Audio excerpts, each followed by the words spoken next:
ሰላም ጤና ይስጥልን የተከበራችሁ የዩቲዩብ ቻናላችን ቤተሰቦች፣ በዛሬ መረጃ ጊዜ ብትሰሟቸው መልካም ይሆናሉ ካልናቸው መረጃዎች መካከል 2 ሰዓት የፈጀው የፋኖ የሞት ሽረት ውጊያ እንዲሁም ኤርትራ ላይ እርምጃ ተጀመረ የሚሉ መረጃዎች ይገኙበታል። አብራችሁን ቆዩ። በቅድሚያ የኢትዮጵያ መንግስት በሻዕቢያ ህወሓት ጥምረት ላይ እርምጃ ጀመረ ወይ ያስባለ መረጃ ወጥቷል። ይህንን ተከትሎ ጄኔራል ታደሰ ወረደ የሚመሩት ጊዜያዊ መንግስት ወደ 4 ኪሎ ቤተ መንግስት አስቸኳይ ደብዳቤ ልኳል። ጽምዶ በሚል ስም ጥምረት ውስጥ ያሉት ሻዕቢያና ህወሓት ያልታሰበ እርምጃ ከ4 ኪሎ ገጥሟቸዋል የተባለ ሲሆን ሻዕቢያና ህወሓት ግንኙነት ጀምረዋል ከተባለ ጊዜ አንስቶ ከትግራይ ወደ ኤርትራ ሸቀጣ ሸቀጦችና ነዳጅ እየተጓጓዘ ነው የሚል መረጃም በስፋት ሲሰራጭ ቆይቷል።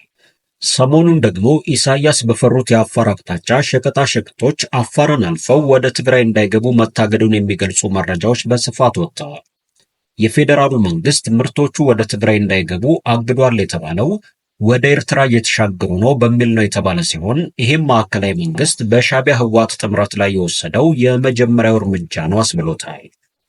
ይህ ያበሳጫቸው የጄኔራል ታደሰ ወረደ የጊዜያዊ መንግስት አስተዳደር አስቸኳይ ደብዳቤ ወደ 4 ኪሎ መላኩም ተሰምቷል። የጄኔራል ታደሰ ወረደ አስተዳደር በጉዳዩ ላይ ለፌዴራል መንግስቱ በጻፈው ደብዳቤም ወደ ትግራይ የሚገቡ ተሽከርካሪዎች ለምን መንገድ ላይ ታገዱ ብሎ ጠይቋልም ተብሏል። የአስተዳደሩ ንግድና ኤክስፖርት ቢሮ ለፌዴራል ንግድና ቀጠናዊ ትስስር ሚኒስቴር በጻፈው ደብዳቤ ነው ይህንኑም ያለው። ቢሮ በደብዳቤው ሸቀጣ ሸቀጦችና ሌሎች ዕቃዎችን ጭነው ወደ ትግራይ የሚጓዙ ተሽከርካሪዎች አፋር ክልል መንገድ ላይ ቆመዋልም ብለዋል። ተሽከርካሪዎቹ ከግንቦት 18 ጀምሮ በአፋር ክልል ሰርዶ የፍተሻ ጣቢያ አልፈው ወደ ትግራይ እንዳይገቡ መታገዳቸውም ተጠቅሷል። ይሁን እንጂ ዕቃ የጫኑ ተሽከርካሪዎች ወደ ትግራይ እንዳይገቡ መንገድ ላይ የታገዱት ከተጠቀሰው ቀን ቀደም ብሎ ግንቦት 16 እንደሆነ የትግራይ ሚዲያዎች ዘግበዋል። በአፋር በኩል ወደ ኤርትራ እንዳይገቡ ሰርዶ ላይ የታገዱት ተሽከርካሪዎቹ ሳይለቀቁ በአማራ ክልል በኩል መዘጋቱም ደግሞ ተሰምተዋል። በአማራ ክልል መስመር ወደ ትግራይ የሚጓዙ ቃጫኝ ተሽከርካሪዎች ከሰሜን ወሎ መቀመጫ ወልዲያ እንዳያልፉ መደረጋቸውም እየተገለጸ ይገኛል። የህወሓትን የውጭ ግንኙነት እንዲያስቆሙ ኃላፊነት የተሰጣቸው ጄኔራል ታደሰ ወረደም በመግለጫ ከመቃወም የዘለለ የወሰዱት እርምጃ የለም የተባለ ሲሆን ምንም አለማድረጋቸውን ተከትሎ የህወሓት እንቅስቃሴን ለማስቆም አቅም እንደሌላቸው አሊያም ደግሞ የነደብረጽዮን ገብረ ሚካኤል ቡድን አካሄድ ተጋሪ ናቸው እየተባለም ይገኛል። ሁለቱ ኃይሎች የኢትዮ ኤርትራን ድንበር ከፍተው ግንኙነት ለመመስረት የማንንም ሶስተኛ ወገን ፍቃድ አያሻንም እያሉ ሲሆን የፌዴራል መንግስት ወደ ትግራይ የሚገቡ ተሽከርካሪዎችን ከመገደብ የዘለለ እስካሁን ድረስ በጉዳዩ ላይ ምንም ያለው ነገር የለም። ብዙዎች ፌዴራል መንግስት በኢትዮ ኤርትራ ድንበር ለወራት ተሰማርቶ የተጣሰውን ሉዓላዊነት እንዲያስከብርም እየጠየቁ ይገኛሉ ተብሏል። በሌላ ዜና 2 ሰዓት የፈጀው የፋኖ የሞት ሽረት ውጊያ የአማራ ፋኖ ብሔራዊ ኃይል የልጅ ኢያሱ ክፍለ ጦሮች ራስ አሊ ራምቦና የእጁ የምስራቅ አማራ ኮር 1 እና 2 ባለሽርጡ ታጠቅ በጋራ በሰሩት ኦፕሬሽን የልጅ ኢያሱ ስር ያሉ ክፍለ ጦሮች በሰሜን ወሎ ዞን ሀብሮ ወረዳ ስር በሚገኙ ቦታዎች ማለትም በውርጌሳ፣ ሊበቡ፣ እያፈርና አካባቢው ባደረጉት ውጊያ የመንግስት ኃይል 1 መድፍ፣ 2 ዙ 23 እና ከ3 በላይ ሞርታሮችን ተጠቅሟል የተባለ ሲሆን ይሁን እንጂ የራስ አሊ ሻለቃ 2 እና ሻለቃ 4 በእጁ ክፍለ ጦር ስር ያሉት የአባታ ኃይሉ ሻለቃና ወሰን አምላክ ደጉ ሻለቃ በራምቦ ክፍለ ጦር ስር ያሉ ሻለቃ 1 እና ሻለቃ 2 ባደረጉት ጥምረት ከመንግስት ኃይል ሞትና ቁስለኛ አድርገዋልም ተብሏል።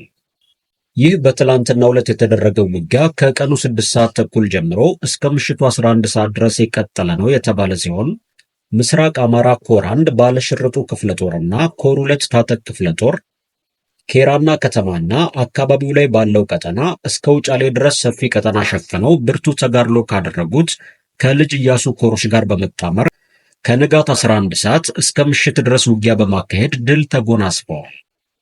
በአጠቃላይ የሶስቱ ኮሮች አሃዶች በተጣመሩበት የ2 ቀን ተከታታይ ውጊያ ሰፊ አውደ ውጊያ ቀጠና በመፍጠር ሰብአዊና ቁሳዊ ኪሳራ ማድረስ ችለዋልም ተብሏል። በተያያዘ ዜና የአማራ ፋኖ ብሔራዊ ኃይል ጎጃም አገው ምድር ክፍለ ጦር በቲሊሊ ዘንገና ብርጌድና ቡያ ገረመው ሻለቃ ጥምረት ከግምጃ ቤት ወደ ቡያ ከተንቀሳቀሰው አድማ ብተና ሻለቃ ጋር ውጊያ ማካሄዳቸው ተሰምተዋል። በዛሬው ዕለት ከጠዋቱ 3 ሰዓት ጀምሮ ተከታታይ 2 ሰዓት በዘለቀው ውጊያ ቲሊሊ ዘንገና ብርጌድና ቡያ ገረመው ሻለቃ በፈጸሙት ጥቃት 3 ክላሽ ከነሙሉ ትጥቅ እንዲሁም አንድ አብራራው ሲማረክ 5 ሚሊሻና 4 አድማ ብተና ኃይል መገደላቸው ተነግሯል። እንዲሁም በርካታ ቁስለኛ ሆኗል ተብሏል። ዘገባው የተስፋዬ ወልደስላሴ።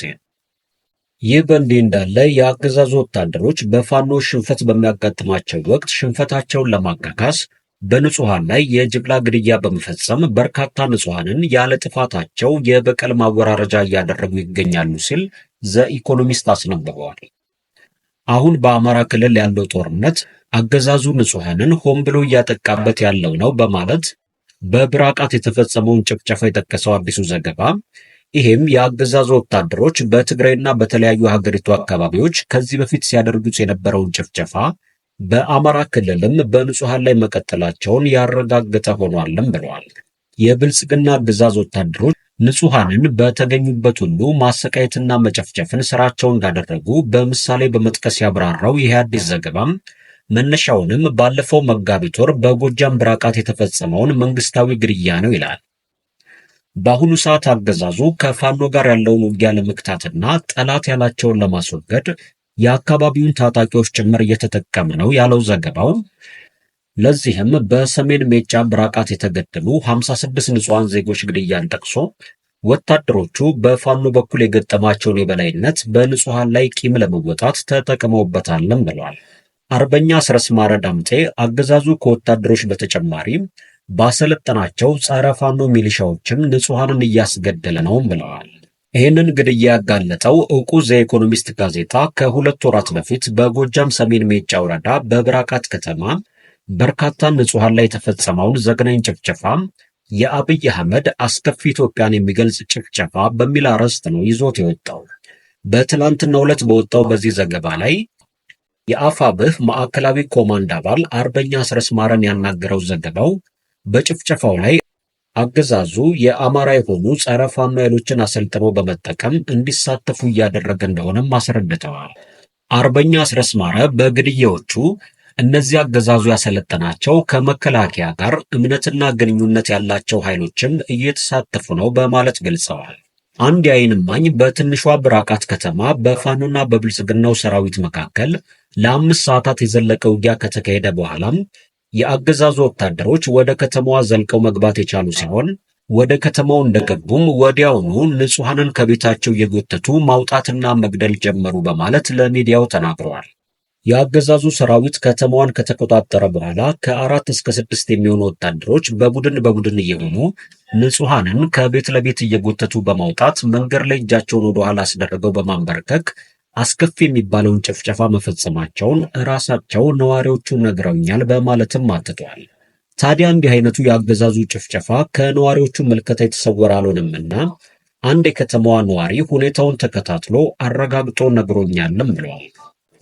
ክቡራን አድማጮቻችን ለሰዓቱ ብታደምጧቸው መልካም ይሆናሉ ያልናቸው መረጃዎች ይህንን ይመስላሉ።